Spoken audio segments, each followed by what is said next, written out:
बंशी विभूषित करान्नवनील दाभा पीताम्बराधरुण बिंब पराधरोष्ठा पूर्णेन्दु सुंदर मुखाधरविंद नेत्रा कृष्णात् परं किमपि तत्त्वमहं न जानामि।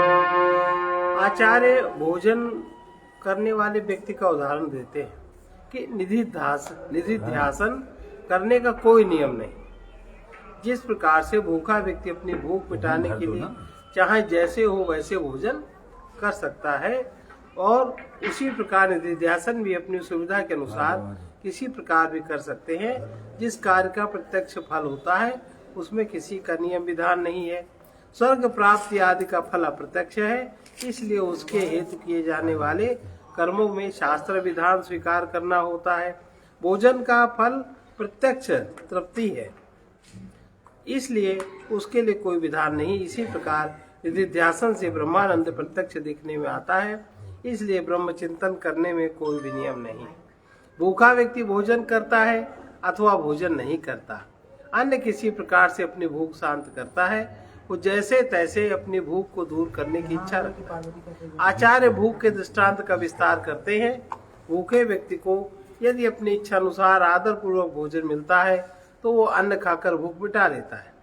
यदि किसी कारण से भूखा होकर भी वो भोजन नहीं करता तो वो किसी काम में व्यस्त होकर अथवा कोई मनोरंजन का साधन ढूंढकर अपनी भूख को भुलाने का प्रयत्न करता है। भोजन करने में जो स्नान आदि के नियम बताए गए हैं वे क्षुधा निवृत्ति में सहायक नहीं है। उन नियमों का पालन करने से स्वर्ग आदि परलोक की प्राप्ति होती है। जिस भूखे व्यक्ति को स्वर्ग की चिंता नहीं है वो चाहे जैसे भोजन करके अपनी भूख को शांत करता है। वो बैठकर, चलते हुए, खड़े होकर भी खा सकता है। किसी भी प्रकार अन्न खाने से उसकी भूख मिटेगी, इसमें कोई संदेह नहीं है। इसीलिए आजकल देखो, आजकल तो खड़े खड़े का फैशन है भोजन में। भूख मिटनी चाहिए, क्योंकि इसका प्रत्यक्ष फल है तृप्ति। इसमें कोई अप्रत्यक्ष फल नहीं है कि ये पूजन करो और अनुष्ठान करो तो स्वर्ग मिलेगा। ये प्रत्यक्ष फल नहीं, मिलेगा। अब कितने वर्षों में मिलता है, कब मिलता है, ये सब अप्रासंगिक है। लेकिन इसमें तो भोजन किया नहीं कि तृप्ति मिली नहीं, इसलिए इसमें कोई भी नियम नहीं। नियमेन जपम कुर्यात् अकृतौ प्रत्यवायतः अन्यथा करणेनर्थः स्वरवर्ण विपर्ययात्। जप नियम पूर्वक करना चाहिए। किसी भी प्रकार का कोई भी जप करे तो नियम पूर्वक करे, क्योंकि जप ना करने से, नियम पूर्वक जप न करने से पाप लगेगा, और स्वर और वर्ण का विपर्य होने से भी अनर्थ होगा, क्योंकि वो नियम विरुद्ध है। निधिध्यासन करने में किसी नियम की आवश्यकता नहीं है, किंतु जप आदि साधनाओं में नियम का पालन करना आवश्यक है। जप करने का अनुष्ठान करने पर यदि कोई जप न करे तो वो पाप का भागी होता है। जप का अनुष्ठान कोई करे कि हम इतने लाख मंत्र करेंगे, जैसे महामृत्युंजय का जप है, 1.25 लाख करना है। अब उसमें अगर आप जप न करो, खाली बैठे रहो, जैसे बहुत से पंडित जी लोग ऐसे ही करते, तो पाप के भागीदार होते हैं। जप में स्वर और वर्ण का उच्चारण सही न करने पर भी अनर्थ हो सकता है। मंत्रहीना स्वरतो वर्णतो वा मिथ्या प्रयुक्तो न तमर्थमाः सवाग्व्रजो यजमानं हिनस्ति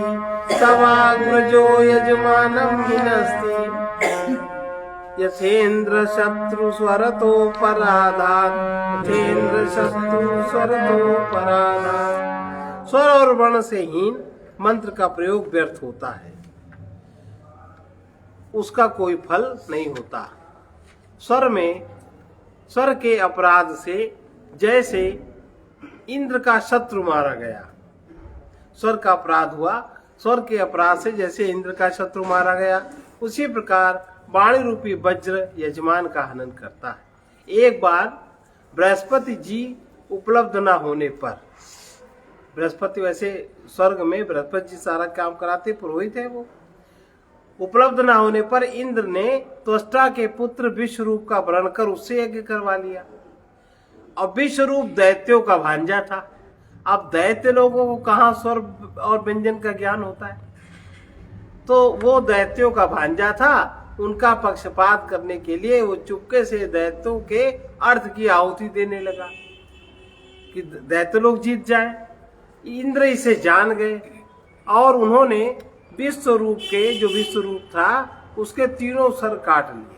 उसके पिता का नाम था त्वष्टा को जब ये ज्ञात हुआ तो उसने इंद्र को मारने के लिए यज्ञ किया, किंतु क्रोध के कारण जो उन्होंने मंत्र का उच्चारण किया उसके स्वर वर्ण का विपर्य हो गया, भ्रम हो गया।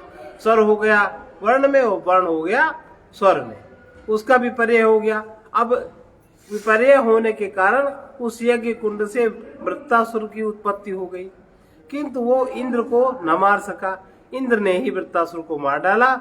इसलिए मंत्र उच्चारण में नियम का पालन करना अपेक्षित है, स्वर और वर्ण का भी ध्यान देना अपेक्षित है। इसीलिए जैसे गायत्री मंत्र का जप हर एक को नहीं बताया जाता। जिसकी बुद्धि में ब्रह्म की जिज्ञासा हो जाए, माने जो तत्व सर्वव्यापक है, जो सर्वत्र है, जो सब में अनुस्यूत है, हम इसको जाने, जब तक इसकी जिज्ञासा न हो, जब तक ये ब्राह्मणत्व न आए, तब तक गायत्री मंत्र नहीं पढ़ना चाहिए। क्योंकि उसमें जिस बुद्धि की सूक्ष्मता होती है वो बुद्धि तुम कहाँ ले जाओगे। पदार्थ विज्ञान में तो उतनी सूक्ष्म बुद्धि की जरूरत है नहीं, आध्यात्म विज्ञान में है तो वो सूक्ष्म बुद्धि आपकी हानि कर देगी। इसलिए हर एक के लिए गायत्री मंत्र पढ़ना वर्जित बताया गया। और यही कारण है महिलाओं को भी पढ़ना। अब आजकल सब पढ़ते हैं पर उसका असर प्रभाव दे महिलाओं को भी बताया गया, क्योंकि महिलाओं में चंद्र नाड़ी काम करती है। इड़ा, पिंगला, सुषुम्ना, 3 प्रकार की नाड़ियां हैं। अब इड़ा नाड़ी सूर्य से संबंधित है, पिंगला चंद्र से, तो पुरुषों का जीवन सूर्य नाड़ी से संबंधित होता है और स्त्रियों का चंद्र नाड़ी से। चंद्र नाड़ी, और जो ब्रह्मयोगी हैं, ज्ञानी ध्यानी, उनका सुषुम्ना नाड़ी तेज प्रवाहित होने लगती। तो इस कारण से अगर आप धियो यो नः प्रचोदयात् का मंत्र करेंगे, ये सूर्य का मंत्र है, सूर्य से संबंधित है, सूर्य ऊर्जा उसमें जागेगी। और आप हैं चंद्र ऊर्जा के उपासक, तो अगर कहीं चंद्र ऊर्जा और सूर्य ऊर्जा दोनों का मेल दूसरे प्रकार हो गया तो दिमाग पे असर पड़ेगा और पड़ता है। इस तरह की महिलाएं देखो कैसी होती हैं, बहुत बढ़िया तो नहीं होती, ना उनकी बुद्धि बढ़िया होती है। लेकिन आजकल समाज में अंतर शरीर विज्ञान का भेद न जान के, मन विज्ञान का भेद न जान के, प्रकृति का भेद न जान के सब कुछ समान। कैसे समान हो सकता है? आपके शरीर में हाथ पैरों में शक्ति समान नहीं, ब्रेन की शक्ति अलग, हाथ पैर की शक्ति अलग, पेट अलग, सब कुछ अलग अलग है। कैसे सब समान? हाँ, भाव चेतना अगर आप रखें समानता का, समान भाव की सब प्राणी हैं, सब जीव हैं, सब परमात्मा के हैं, किसी के साथ हिंसा आदि दुर्व्यवहार नहीं करना चाहिए, और जो विपरीत करता है प्रकृति के उसको दंड भी देना चाहिए, ऐसा मानिए। तो ये इसीलिए मंत्र उच्चारण में नियम का पालन अपेक्षित ही बात हो रही थी। क्षुदेव दृष्ट बाधाकृत विपरीता च भावना, विपरीता च भावना, जे आके ना पिपाएन, जे आके ना पिपाएन, नास्त्यत्रानुष्ठिते क्रमः, नास्त्यत्रानुष्ठिते क्रमः। क्षुधा के समान, जैसे भूख प्रत्यक्ष रूप से दुख देती, किसी को भूख लगी हो या प्यास लगी हो तो आदमी तुरंत ढूंढता है ना खाने पीने का सामान, प्यास का सामान, कैसे बुझेगी। इसी प्रकार से जो व्यक्ति में विपरीत भावना उसके मन में जो घर कर गई, हर चीज को उल्टा ही समझना, ये बुद्धि है कि नहीं? ये भी उसी तरह दुख देने वाली है। जिस तरह क्षुधा के समान विपरीत भावना भी प्रत्यक्ष दुख देने वाली, उसका दुख देखने में आता है। इसीलिए ये विपरीत भावना को किसी प्रकार जीतना चाहिए।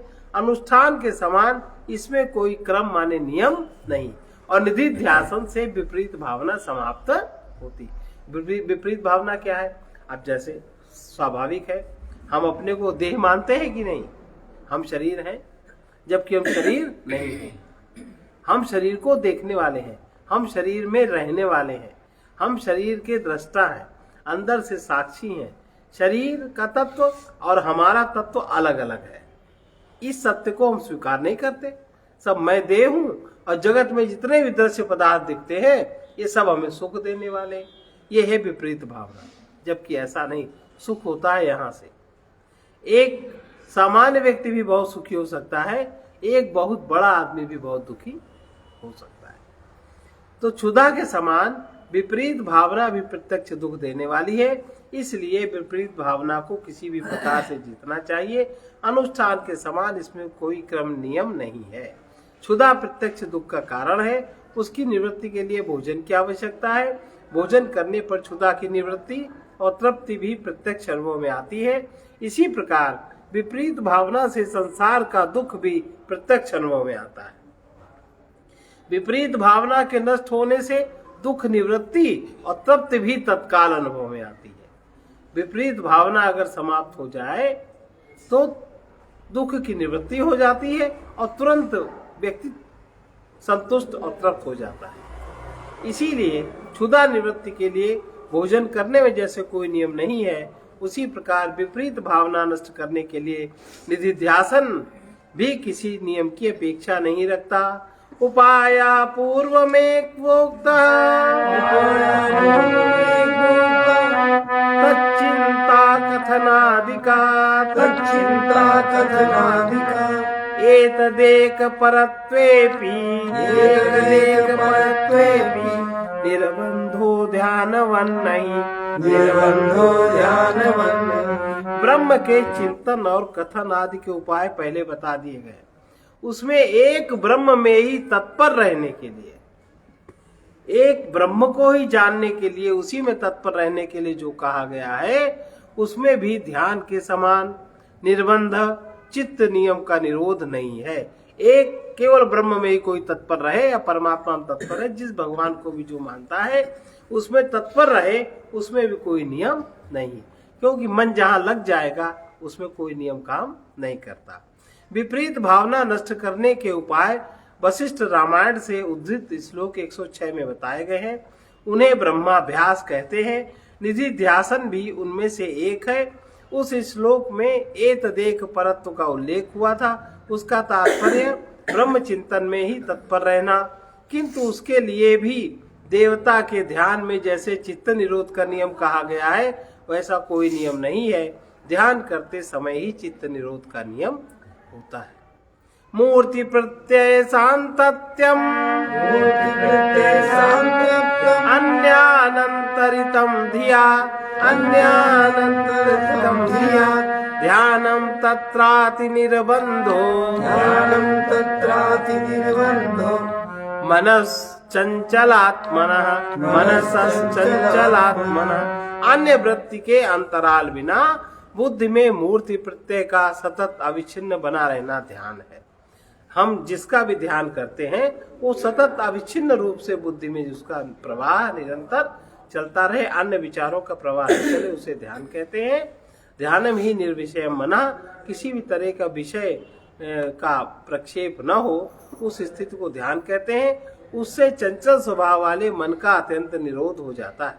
ब्रह्माभ्यास और निधिध्यासन से ध्यान में कुछ अंतर है, उसे स्पष्ट करते हैं। ध्यान करने में नियम का बंधन है, वो बंधन निधिध्यासन में नहीं है। चित्त की दो प्रकार की वृत्तियां होती हैं, एक तो सजातीय वृत्ति पॉजिटिवनेस और दूसरी विजातीय वृत्ति निगेटिवनेस।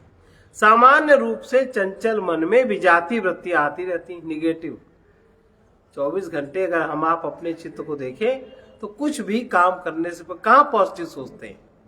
हर काम में नहीं, ऐसा नहीं, ऐसा नहीं हुआ तो ऐसा, ऐसा नहीं होगा, ऐसा नहीं, नहीं नहीं नहीं नहीं। सामने वाले व्यक्ति को देखेंगे, बहुत लोगों को तो बिल्कुल सही कोई दिखता ही नहीं है, इतनी ज्यादा उसको विपरीत वृत्ति रहती है। इनसे जगत के नाना रूप पदार्थों का ज्ञान स्मरण होता है। तो सामान्य रूप से चंचल मन में, जो मन चंचल नहीं है उसमें तो एक ही वृत्ति होती है, केवल पॉजिटिव, क्योंकि वो उसको ये ध्यान है सर्वत्र परमात्मा है, और जब सर्वत्र परमात्मा है तो हम उसी में हैं, सारा जगत उसी में है, तो हमारे लिए भी ऐसा कुछ हो ही नहीं सकता जो हमारे लिए अहित कारक हो। कभी जीव का अहित परमात्मा के द्वारा नहीं हो सकता, कहीं ना कहीं उसमें हित ही छिपा होता है, वो भले व्यक्ति को दिखाई पड़े या न दिखाई पड़े। लेकिन जीव की जो अपनी कल्पना है अज्ञान में, अभी हम जो चाहते हैं अभी तुरंत हो जाए, यही तो अज्ञान की कल्पना है, यही तो जीव का संसार है। अविद्या माने जानते नहीं, काम उससे कामना उत्पन्न हुई, अविद्या काम उसके अनुसार कर्म हुआ, उसके अनुसार हमने कर्म किया। अब इससे देखो ब्रह्म का संबंध कुछ नहीं, न परमात्मा का संबंध। एव संसारा, अविद्या काम कर्म एव संसारा, यही जीव का संसार है।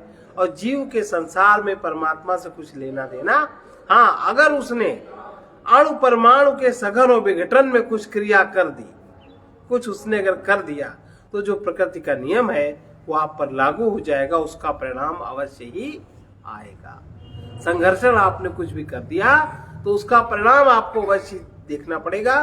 भगवान गीता में कहते हैं अवश्यमेव भोक्तव्यम, कुछ भी तुमने अच्छा या बुरा किया है उसका भोग तुम्हें ही करना पड़ेगा। इसमें परमात्मा से, भगवान से कोई भी मतलब नहीं। इसलिए जो चंचल मन है इसमें दो तरह की होती हैं वृत्तियां, सजातीय वृत्ति, विजातीय वृत्ति। सामान्य रूप से चंचल मन में विजातीय वृत्ति ही आती रहती है, इससे जगत के नाना रूप पदार्थों का ज्ञान या स्मरण होता है। सजातीय वृत्ति में तो एक ही वृत्ति का पुनरावर्तन होता है, सब सर्वत्र परमात्मा है, बस है। ये सजातीय वृत्ति पॉजिटिवनेस है, अच्छा है सब, अब इसमें आपका दूसरा कोई विकल्प नहीं। लेकिन जो विजातीय वृत्ति है इसमें बहुत सारे विकल्प है, तो मन चंचल इसमें रहेगा नहीं रहेगा। वृत्ति का पुनरावर्तन, सजातीय वृत्ति में एक ही वृत्ति का पुनरावर्तन होता रहता है, इसलिए विजातीय वृत्ति का व्यवधान उत्पन्न हुए बिना एक ही देवता की मूर्ति का निरंतर सजातीय वृत्ति से चिंतन करना ध्यान है। ध्यान से मन में एकाग्रता आती है, चंचल मन को एकाग्र करना कठिन है। गीता में अर्जुन भगवान कृष्ण के सामने इस समस्या को प्रस्तुत करते हैं। चंचलम ही मनः कृष्ण प्रमाथि बलवदृढ़ं, प्रमाथि बलवदृढ़ं, तस्याहं निग्रहं मन्ये, वायोरिव सुदुष्करं, वायोरिव सुदुष्करं। ये मन बड़ा ही चंचल स्वभाव का, बड़ा बलवान है, मैं उसका निग्रह करना वायु की भांति दुष्कर मानता हूँ। ये श्लोक श्रीमद् भगवद गीता के 6 अध्याय के 34वां श्लोक है। भगवान ने अर्जुन को मन एकाग्र करने का, ध्यानाभ्यास करने का उपदेश किया। उसे सुनकर अर्जुन ने मन की चंचलता की शिकायत की और उसके निग्रह का उपाय पूछा। आचार्य मधुसूदन सरस्वती कहते हैं मन को एकाग्र करना कठिन है। उसका कारण यह है कि प्रारब्ध कर्म मन में विक्षेप उत्पन्न करते रहते हैं। प्रारब्ध कर्म देखो, प्रारब्ध कर्म लेके जीव पैदा होता, हर जीव, कुत्ता, बिल्ली, पशु, वृक्ष, जितना भी आकार दिखाई पड़ रहा है सबका अपना अपना प्रारब्ध है। यहाँ तक जो पेड़ों में पुष्प खिलते हैं उनका भी अपना प्रारब्ध है। उदाहरण देख लो, एक पुष्प भगवान के चरणों में अर्पित होता है, एक किसी विद्वान के गले में माला में जाता है। अब देखो ये उसका कर्म है, उस पेड़ का कर्म है। एक किसी की अर्थी में सजता है ना, और एक कोई अपनी कारों में सजा लेता है। कितना प्रारब्ध सबका अलग अलग। एक पशु, उसने देखने में उसने आपकी कोई हानि नहीं करी, सामने कुत्ता जा रहा, उसके कभी कभी देखो कुत्तों कितने कीड़े पड़े रहते हैं, क्या उसने किया है? इस जन्म में तो उसने कुछ ऐसा नहीं किया, लेकिन वो जो भाग्य लेके पैदा हुआ, इसको भाग्य कहते हैं, प्रारब्ध कहते हैं। तो प्रारब्ध कर्म हर जीव के साथ, प्रारब्ध माने अनेक जन्मों में किए हुए जो कर्म संचित रहते हैं और वर्तमान जन्म में किए हुए कर्म जो है, इन दोनों को पिछले जन्मों के कर्मों का अधिक भाग लेके इस जन्म के कर्म का कुछ भाग लेकर के जो इस जीवन के लिए प्रारब्ध तय होगा, जन्म से लेकर के आपका मरण तक, इवन दैट आप स्वप्न भी देखते हो वो भी प्रारब्ध के अनुसार देखते हो। वो तो बड़ा ही आत्मबल आपका बलवान हो, इसीलिए भगवान का पूजन भजन आत्मज्ञान इसीलिए कहा जाता है कि ये जो प्रकृति का सर्किल चल रहा है इससे तुम अपने को निकाल सको, समझ सको इस तथ्य को, इस बात को, इसके अनुसार न चलो। यही मनुष्य जीवन का, मनुष्य जन्म का पुरुषार्थ है, क्योंकि मनुष्य में बुद्धि प्रधान है, विवेक प्रधान है हर मनुष्य में। तो जो जहां है वो अपने हिसाब से साधन का अभ्यास कर अपने को शांत अनुभव करा सकता है। तो ये कह रहे हैं क्योंकि प्रारब्ध कर्म मन में विक्षेप उत्पन्न करते रहते हैं। रजोगुणी वासनाओं की अधिकता से मन चंचल रहता है, हमें ये चाहिए, हमें ये चाहिए, हम ऐसा कर लेंगे, हम ऐसा कर लेंगे, यही तो होता है मन में, ये रजोगुण है। और सतोगुणी वासनाओं से मन शांत होता है। तमोगुणी और रजोगुणी वासनाएं जब घटती हैं तब सत्वगुणी वासनाएं मन में जो रहती हैं वो मन को शांत रहने में सहायक होती, मन शांत रहने देती मन को। भगवान ने मन की चंचलता को रोकने के लिए 2 साधन बताए, वैराग्य और अभ्यास। जो सजाती है उसका अभ्यास करिए, जो बिजाती है उससे आप विरक्त हो जाइए। वैराग्य सत्व गुण का लक्षण है, उसके वृद्धि पाने पर मन का स्वभाव शांत होता है। अभ्यास परमात्मा का स्मरण है, उससे वासनाओं की प्रकृति बदलती है। परमात्मा के स्मरण से वासनाओं की प्रकृति बदलती है। आपने जो पिछले जन्मों में अज्ञान था, मान लो आपको पता नहीं था भाग्य क्या है, पुरुषार्थ क्या है, कर अभी जन्म में आपने कहीं सुन लिया। अब पिछले जन्मों में आपने जो भी कर्म किया, अपने अज्ञान युक्त किया, उसका सबका जो संचित आपके साथ है, आप प्रारब्ध लेके जो पैदा हुए हो, अभी जन्म में आपने ये सुना कि ऐसा करो तो ये बदल जाता है। तो सबसे बड़ा परमात्मा का स्मरण, अभ्यास परमात्मा का स्मरण है। इससे जो मूल कारण शरीर के अंदर जो वासनाओं की प्रकृति है, रजोगुणी तमोगुणी, वो बदल जाती है, सत्वगुणी होने लगती है। उससे आवरण, और देख लो आप जरा सा कोई परमात्मा का नाम मन में अपने स्मरण करो, शांति आती कि नहीं आती? और कोई जगत का नाम स्मरण करो, फर्क है ना। उससे वासनाओं की प्रकृति बदलती है। अप्यब्धिपानान् महतः सुमेरुन्मूलनादपि अपि बह्यशनात् साधो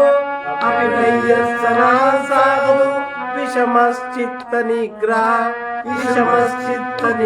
वशिष्ठ जी कहते हैं, हे साधो राम, समुद्र पान करने से भी कठिन, सुमेरु पर्वत उखाड़ने से भी कठिन और अग्नि भक्षण करने से भी कठिन चित्त का निग्रह करना है। आचार्य ने यह श्लोक योग वासिष्ठ से उद्धृत किया है। इसमें भी वशिष्ठ जी ने राम जी को मन के एकाग्र करने की कठिनाई बताई। पौराणिक कहानियों के अनुसार अगस्त ऋषि ने समस्त समुद्र पी लिया था, ब्रह्मा जी ने सुमेरु पर्वत उखाड़ दिया, भगवान श्री कृष्ण ने अग्नि का भक्षण कर लिया। ये समस्त कार्य संभव के समान है, फिर भी किसी ने कर तो लिए। मन का निग्रह करना इससे भी अधिक कठिन है, किंतु इसका ये तात्पर्य नहीं कि असंभव है। युक्ति से मन को एकाग्र बनाया जा सकता है। ध्यान साधना इसीलिए की जाती है। कथनादौ न निर्बंधा शंखलाबद्ध देहवत किंतु अनंत तेतिहास आद्यैर्विनोदो नाट्यवद्धिया परमात्मा के कथन आदि में श्रृंखला से बंधी देह के समान कोई निर्बंध नियम का बंधन नहीं है। परमात्मा की कथा कहो, परमात्मा की बात कहो, परमात्मा की महिमा कहो, परमात्मा को मन में अनुभव करो, इसके लिए कोई नियम नहीं है। लेकिन जिसके हाथ पैर बंधे जंजीरों से, उसमें नियम है। वो क्यों बंधा, किस लिए बंधा? किंतु नाटक देखने के समान बुद्धि को अनंत इतिहास आदि से विनोद ही प्राप्त होता है। नाटक देखो, आचार्य जी कह रहे हैं, ये ध्यान से निधिध्यासन का अंतर है। ध्यान में व्यक्ति नियम से बंधा रहता है, जैसे किसी का शरीर श्रृंखला से बंधा हो, तभी उसे सफलता मिलती है, उसका मन एकाग्र होता है। किंतु ब्रह्माभ्यास करने वाले व्यक्ति के लिए कोई नियम नहीं है। वो अपनी साधना में मनोरंजन के साधन भी अपना सकता है। जैसे नाटक देखने में मनोविनोद होता है और उससे कुछ शिक्षा भी मिलती है, उसी प्रकार इतिहास और पुराणों की कथाओं के माध्यम से ब्रह्माभ्यास किया जाता है। इन साधनों से कोई विक्षेप नहीं होता। अब इतनी सारी भागवत कथाएं होती हैं, इतने पंडित जी लोग कथा कहते हैं, इतनी इतनी भीड़ होती, कुछ नहीं तो राधे राधे राधे राधे वाले कीर्तन में देखो कहीं कितनी भीड़, 100 200 500 लोग हैं और सब अपने मगन रहते कि नहीं मगन रहते, नाचते हैं गाते, न खाने की चिंता न पीने की चिंता, सबका लक्ष्य केंद्रित है, सबका ध्यान केंद्रित है। चिदेवात्मा जगन्मिथ्येत यत्र पर्यवसानतः यत्र पर्यवसान निधिध्यासन विक्षेपो नेतिहासादिभिर्भवेत् नेतिहासादिभिर्भवेत्। आत्मा तो चेतन स्वरूप है। आत्मा माने स्वयं, हम, मैं नहीं, हम स्वयं, जो हर चीज का साक्षी है।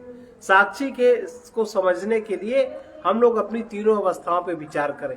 हर व्यक्ति जागृत अवस्था में रहता है, दिन में जागता है, जब वो सो जाता है तो वो स्वप्न देखता है, और जब वो और गहरी निद्रा में जाता है तब वो कहता हम बहुत आनंद से सोए।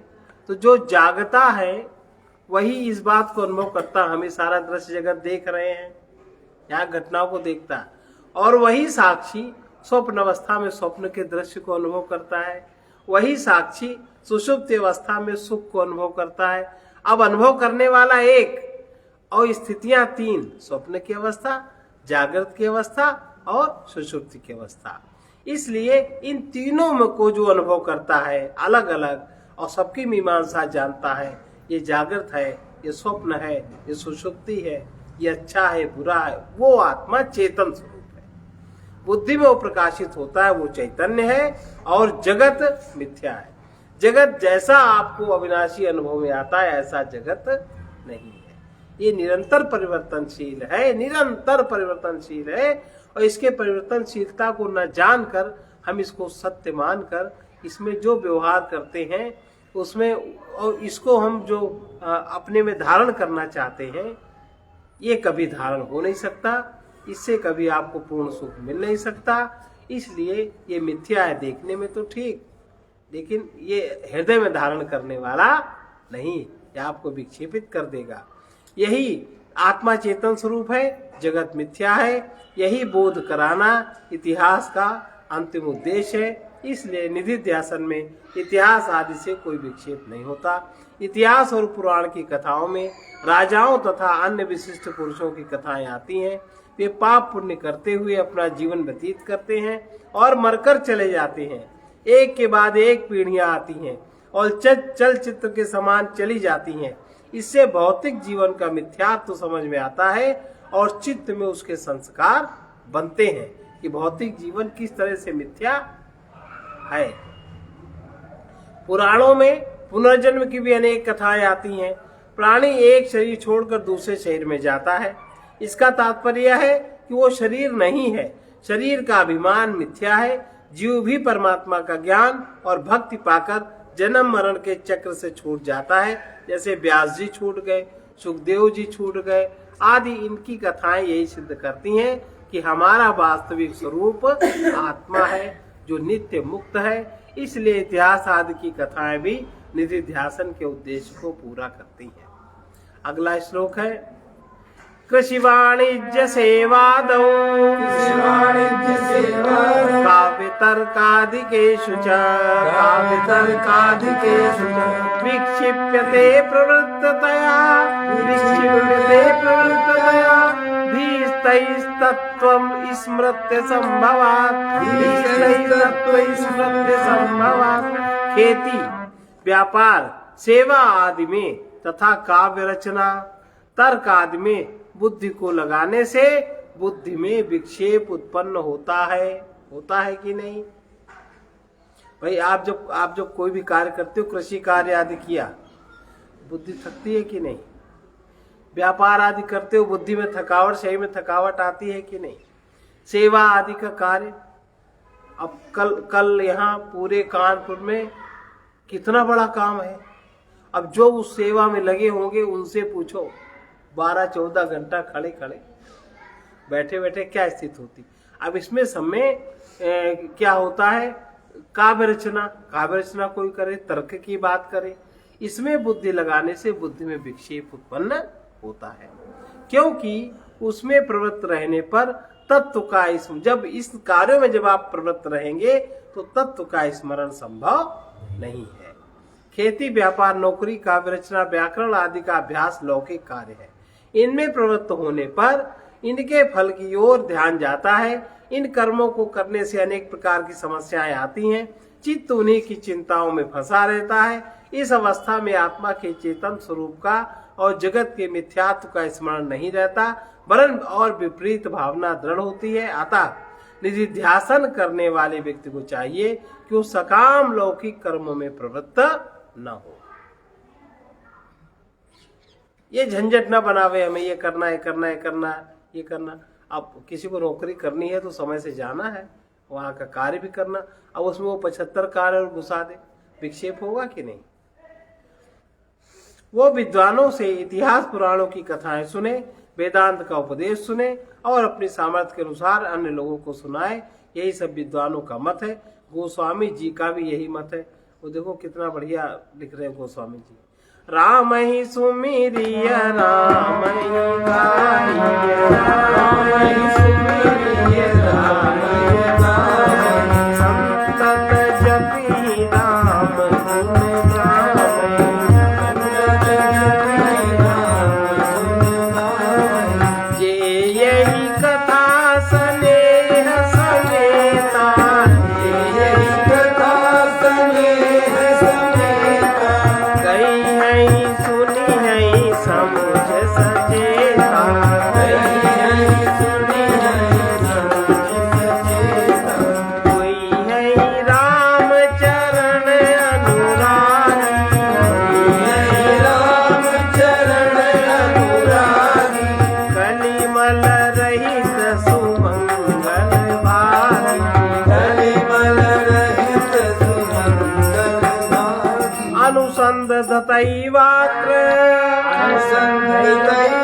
भोजनादौ प्रवर्तितुम्, भोजनादौ प्रवर्तितुम् शक्यते अत्यंत विक्षेपात्, अत्यंत विक्षेपात्। अभावादाशु पुनः स्मृते, अभावादाशु पुनः स्मृते। तत्व का अनुसंधान करने वाला पुरुष, जो वैज्ञानिक लोग हैं, साइंटिस्ट हैं, संत महात्मा लोग हैं, तत्व का अनुसंधान करने वाला पुरुष भोजन आदि कार्य में प्रवृत्त हो सकता है, क्योंकि उससे अधिक विक्षेप नहीं होता और शीघ्र ही तत्व की स्मृति उसे पुनः प्राप्त हो जाती है। जीवन धारण करने के लिए शौच, स्नान, खान पान आदि कार्य करना सभी के लिए आवश्यक है। आत्मचिंतन करने वाले व्यक्ति को भी ये कार्य करने चाहिए।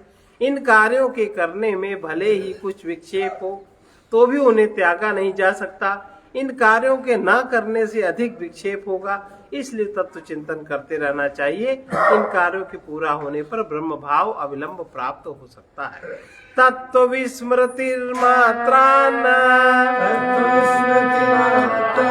नानर्था किंतु विपर्ययात्, नानर्था किंतु विपर्ययात्। विपर्ये तुम न कालोस्ति,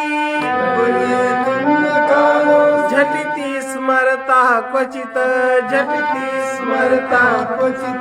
तत्व के विस्मरण मात्र से, अगर आप परमात्मा तत्व का स्मरण करने का आपको अभ्यास है और उसका विस्मरण हो जाए तो उससे उतना अनर्थ नहीं होता।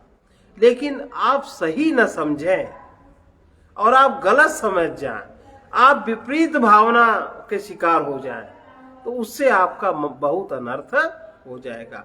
भोजन आदि करने वाले पुरुष को विपरीत ज्ञान के लिए समय नहीं मिलता, क्योंकि वो तत्व का चिंतन पुनः झट से करने लगता है। यहाँ आचार्य तत्व के विस्मरण और विपरीत भावना में अंतर कर रहे हैं। आत्मज्ञानी पुरुष को शरीर अनात्मा और जगत मिथ्या दिखाई देता है, किंतु शरीर के पोषक कर्म करते समय उसे अपने आत्मस्वरूप का क्षणिक विस्मरण हो सकता है। इससे कोई अनर्थ नहीं होता। जब अधिक काल तक वो आत्मा का स्मरण न करे, देह के पोषण के साथ विषयों को सुखदायी मानकर उनके सेवन में ही लगा रहे, और तो विपरीत भावना उत्पन्न होना स्वाभाविक है। उसके कारण उसके मन में भय, चिंता आदि अनर्थ भी उत्पन्न होंगे। जब तक विपरीत भावना और उसका अनर्थ देखने में ना आवे, कुछ काल तक तत्व विस्मरण रह सकता है। और जैसे नित्य नित्य अध्ययन किया हुआ शास्त्र स्वप्न और सुषुप्ति में भूल जाने पर भी दूसरे दिन बिना अध्ययन किया हुआ नहीं हो जाता, उसी प्रकार प्राप्त हुई विद्या भी कभी नष्ट नहीं हो पाता। विद्या की परिभाषा क्या है? विद्या किसे कहते हैं? ये जो शिक्षा हम लोग पढ़ते हैं, ये विद्या नहीं है, ये लर्निंग है। मन इससे सीखता है कुछ। और विद्या क्या है? विद्या जिससे बोध उत्पन्न हो। विद्या की परिभाषा आत्मा भासस्य जीवस्य संसारो नात्म वस्तुनि इति बोधो भवेद विद्या लब्धासौ विचारणात्। जिसमें जितनी विचार करने की क्षमता उत्पन्न होती है, उतना उसको विद्या लाभ होता है। यहाँ ये जो बिना अध्ययन किया हुआ शास्त्र अध्ययन किया हुआ नहीं हो जाता, उसी प्रकार प्राप्त की हुई विद्या भी कभी नष्ट नहीं होती। अगले जन्म में विद्या साथ देती है। अगले जन्म में विद्या देखो, कोई बालक है कितने तेज हैं, कोई बालक कितने मंद हैं। किसी को अभी तो जैसे यही देख लो, अभी कोई लड़की थी बड़ी छोटी 5-6 साल, वो इतना बढ़िया उसका गायन कि जैसे वो उसका बहुत अभ्यास हो। ये पिछले जन्म का उसका संस्कार है। अब लता मंगेशकर जी मर जाएंगी, जहाँ कहीं पैदा होंगी बचपन से गाने लगेंगी। ये उनका ये विद्या है, उनको संस्कार है। वो तत्व स्मृतेर्वसरो नास्ति अन्याभ्यासशालिना प्रत्युताभ्यास घातित्वात् बलात् तत्त्वमुपेक्ष्यते। अन्य लौकिक अभ्यास करने वाले पुरुष को तत्व स्मरण के लिए अवसर नहीं रहता। इतना ही नहीं, प्रत्युत विपरीत अभ्यास तत्व चिंतन में बाधक होने के कारण बरबस तत्व की उपेक्षा हो ही जाती। आत्मा का परोक्ष ज्ञान होने पर भी यदि मनुष्य लौकिक विद्याओं के अभ्यास में लगा रहता है, तो उसे आत्मचिंतन का अवसर नहीं मिलता। उसकी विपरीत भावना दृढ़ होती रहती है और उसके दुष्ट दोषों से उसे छुटकारा नहीं मिलता। ब्रह्माभ्यास लौकिक विद्याओं के अभ्यास से द्वैत भावना, जगत का सत्यत्व दृढ़ होता है। ब्रह्माभ्यास उसे नष्ट करता है। इसलिए ब्रह्माभ्यास करने वाले व्यक्ति को उसके विरोधी कार्य नहीं करना चाहिए। इसलिए शंकराचार्य जी कहते हैं, भज गोविंदम भज गोविंदम गोविंदम भज मूढ़मते। भज गोविंदम भज गोविंदम गोविंदम भज मूढ़मते। भज गोविंदम भज गोविंदम गोविंदम भज मूढ़मते।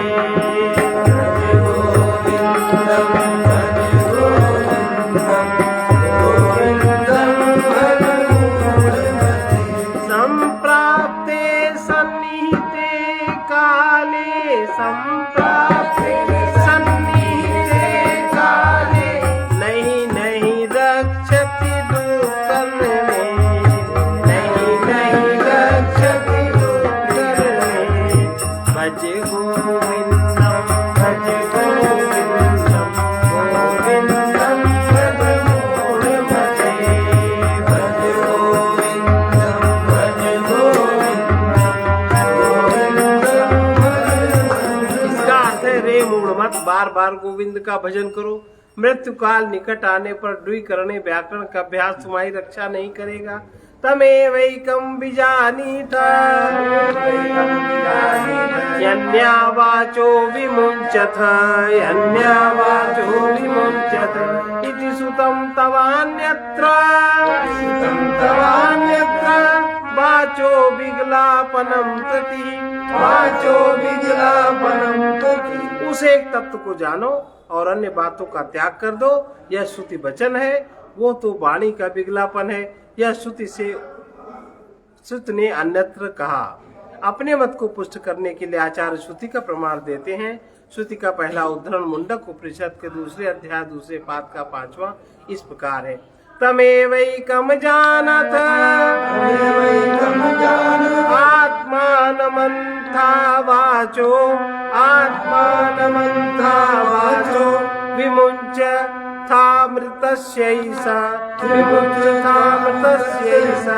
सेतु। उस सर्वाश्रय एक अद्वितीय आत्मा को जानो, अपरा विद्या रूप अन्य वाणी का त्याग कर दो। आत्मा का ज्ञान ही अमृतत्व प्राप्त करने के लिए एक सेतु के समान है। अन्य श्रुति बृहदारण्यक उपनिषद से उद्धृत है। अनात्मा के विषय में बहुत कथन न करें, क्योंकि वाणी को शमित करने वाला है। तात्पर्य यह है, संसारी बातों में अधिक व्यस्त रहने से आत्मचिंतन में बाधा पड़ती है। अन्न आदि का त्याग तो नहीं किया जा सकता, किंतु लौकिक शास्त्रों का अध्ययन त्याग कर देने से जीवन की कोई हानि नहीं होती। आज इतना ही। श्री राम जय राम जय जय राम। श्री राम जय राम जय जय राम। श्री राम जय राम जय जय राम। श्री राम जय राम जय जय राम। श्री राम जय राम जय जय राम। श्री राम जय राम जय जय राम। श्री राम जय राम जय जय राम। श्री राम जय राम जय जय राम। श्री राम जय राम जय जय राम। श्री राम जय राम जय जय राम। ओम श्री परमात्मने नमः। ओम श्री परमात्मने नमः।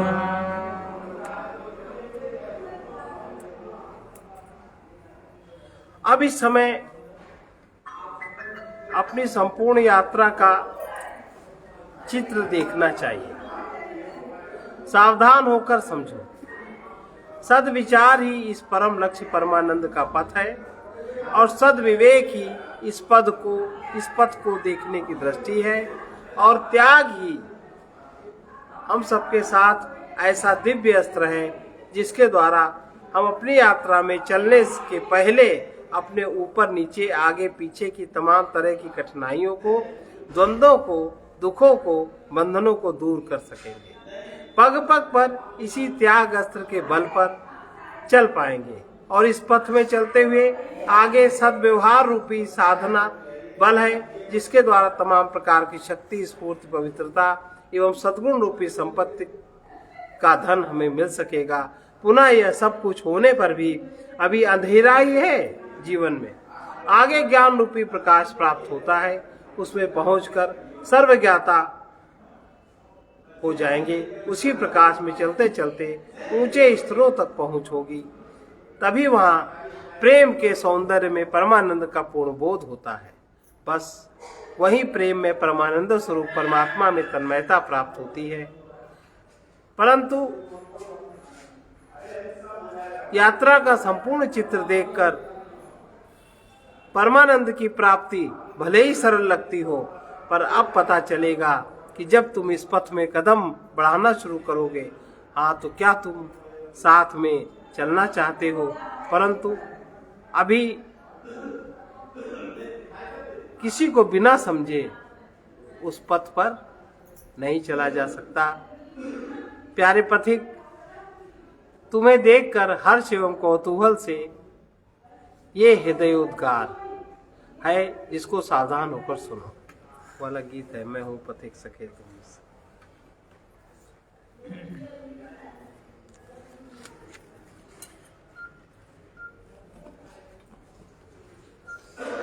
यदि तुम सच्चे प्रेमी हो तो आओ बढ़े और आगे बाहरी रूप चाहे जैसा हो पर तुम्हें अपना अंतर रूप परमार्थ के पथिकों जैसा ही बनाना होगा। और भाग्य परिस्थिति चाहे जैसी हो, पर अपने लक्ष्य पर सदा दृष्टि रखना होगा।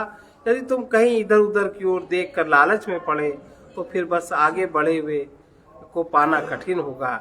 एक बात और ध्यान देने की है, इस पथ में तुम तभी चल सकोगे जब दुनिया के संबंधों में ममता प्यार रूपी बंधनों से मुक्त हो जाओगे और हर एक वस्तु की लालसा को, सम्मान को, शान, गौरव, उपाधि और जीवन रक्षा की चिंता आदि बातों को भार रूप समझकर समस्त मायामय आधारों से अलग हटकर एक परमाधार परमात्मा की ओर चल पड़ो। ऐसा न करने पर तुम पैर नहीं उठा पाओगे। इस राह में तो कितने ही लोग साथी मिलते हैं, कितने ही मिलकर छूट जाते हैं और कुछ चलते चलते थक कर आलस से प्रमाद से सावधान होकर ठोकरे भी खाते हैं। कुछ अपने पुरुषार्थ का पुरस्कार भी पाते हैं। कोई दूर चलकर माया मोह की नींद में सो भी जाते हैं और प्रारब्ध जनित दुखों की ठोकर लगते ही फिर होश में आकर बड़ी जल्दी त्याग तब शुरू कर देते हैं और पुनः आगे निराशा की अंधियारी में बैठकर रोते भी पाए जाते हैं। मेरे आगे भी यही सारी समस्याएं आती हैं। शीतल धर्म की बात न मानी, अपने स्वार्थ की ही ठानी, करते रहे यही मनमानी, सदा कुसंगति में बिगड़ो।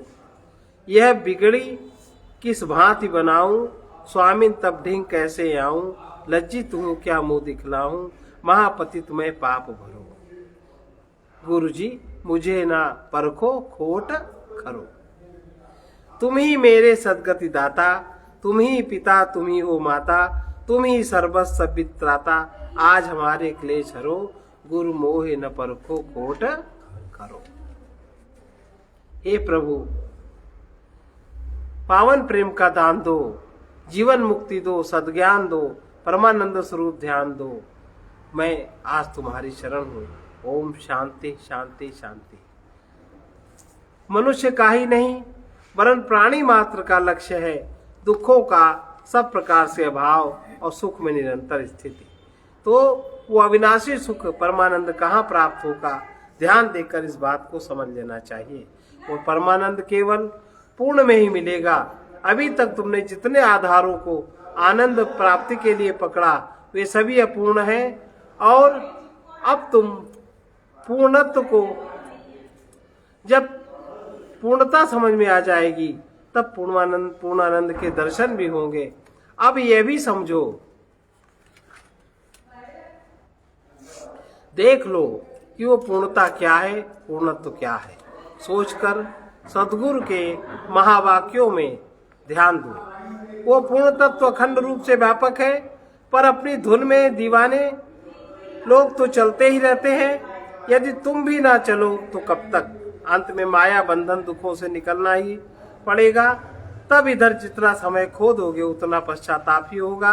अतः अब कायर न बनना, कहीं रुक न जाना। आओ अब अपने परमानंद लक्ष्य की ओर चलने का पथ जो सद्विचार है उसी जगह चलें। सावधान होकर समझो। आओ प्रथम सद्गुरुदेव की मंगलकारी स्तुति करते हुए शुभ मुहूर्त को और भी परम शुभ बनाएं।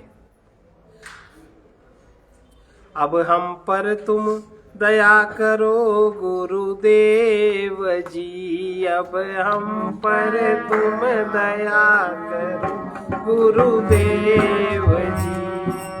कितने दिन से भटक रहे हैं, कितने दिन से भटक रहे हैं, दुख के कांटे खटक रहे हैं, दुख के कांटे खटक रहे हैं।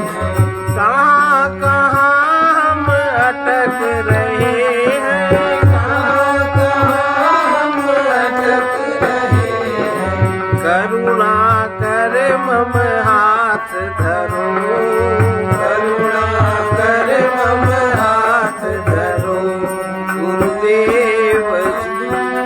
अब हम पर तुम दया करो गुरुदेव जी, अब हम पर तुम दया करो गुरुदेव जी। मैं आचार विचारहीन हूँ, मैं आचार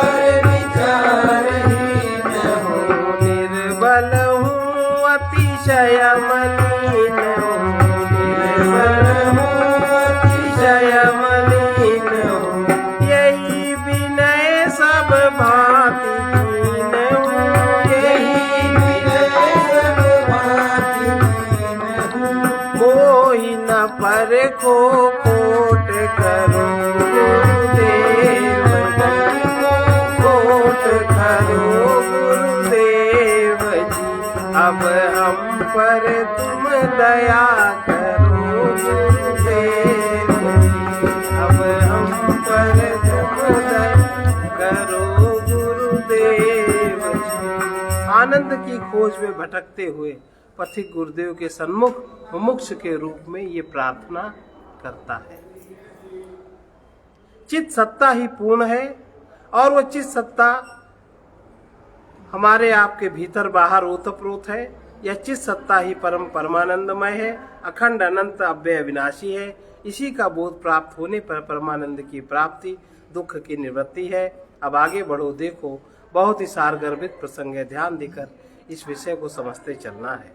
एक अखंड अनंत अविनाशी परम तत्व जो परमानंदमय है, जो अखिल विश्व का परमाधार है, को प्रेम पथिक जन अपने अपने भावानुसार भिन्न भिन्न नाम रूप में देखते हैं।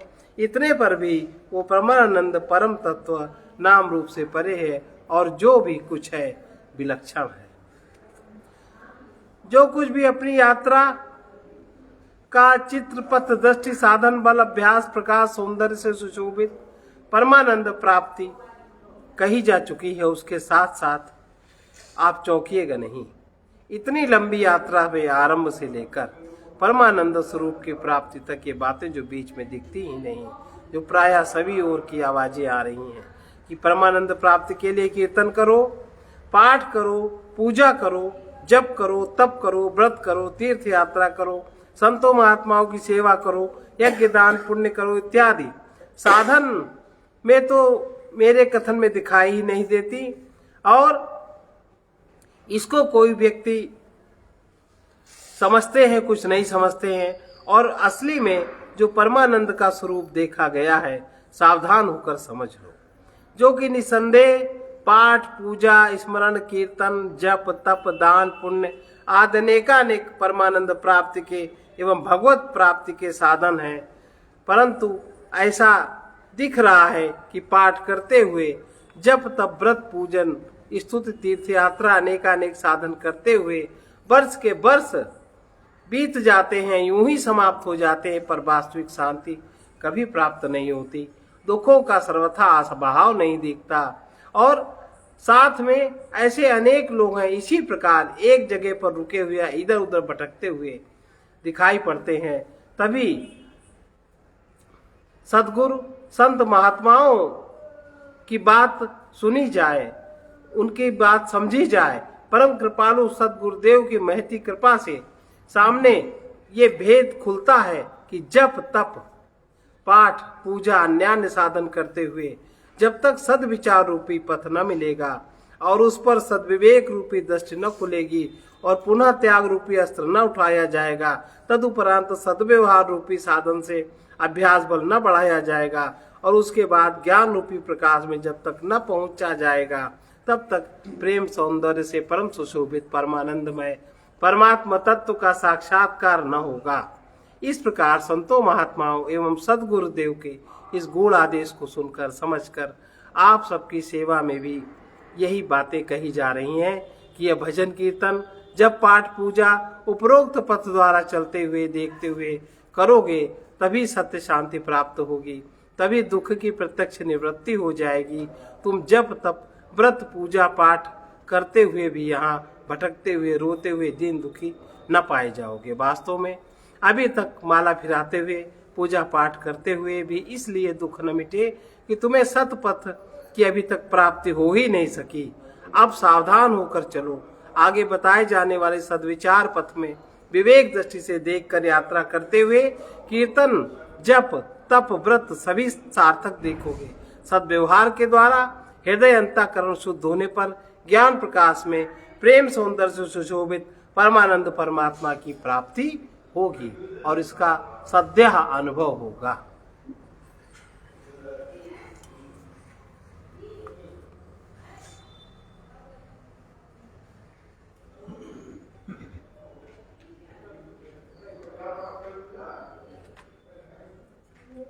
ओम सर्वे भवन्तु सुखिनः, सर्वे सन्तु निरामयाः, सर्वे भद्राणि पश्यन्तु, मा कश्चित् दुःखभाग् भवेत्। आनन्दमयम् आनन्दमयम् परमात्मन् परमानन्द स्वयम्। आनन्दमयम्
सुख के भंडार तुम्हीं, अक्षय सुख के भंडार तुम्हीं।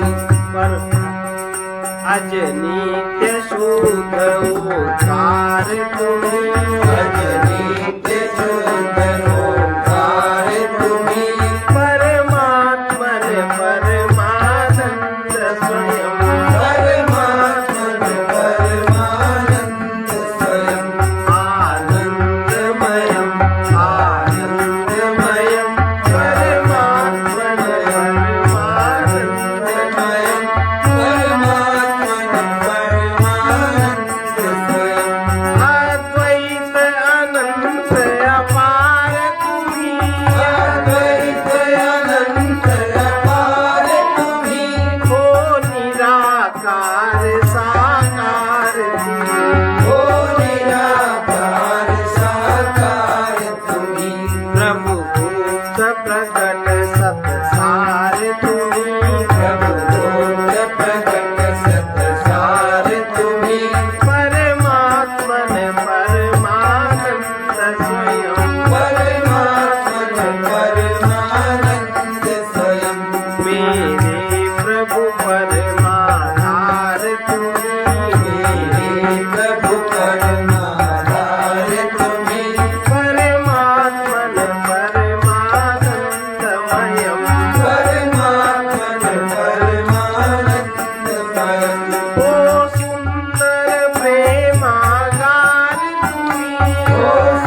वचन है, नित्य आनंद में रहना सच्ची आस्तिकता है।